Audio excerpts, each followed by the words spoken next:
Hey, what's up, guys? So I have a funny story, actually.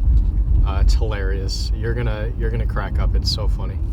So I was just at a cafe with an art friend of mine, a great friend, okay artist, but we were having a discussion, or I guess you could call it a mild debate about who the best painter was.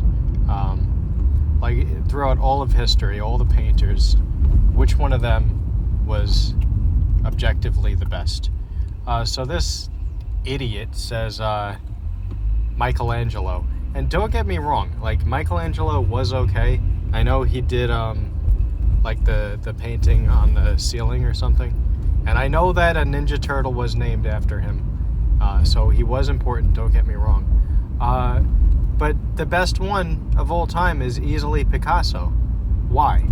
Because Picasso knew how to paint well and good, and he did both of them at the same time.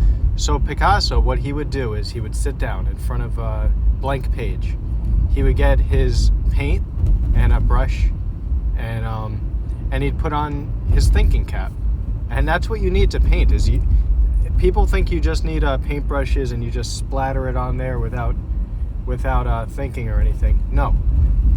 Picasso knew that you needed a thinking cap. So he went ahead and he said, you know what?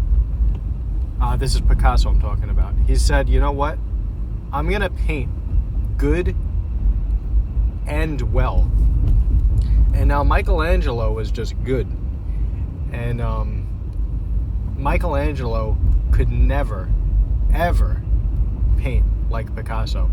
And I laid out the argument for the stupid idiot painter that I was with. And I laid it out just like that.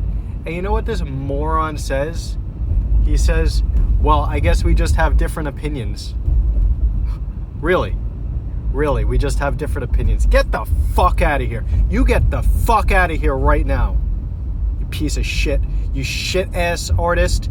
You don't know what the fuck you're talking about. Get the hell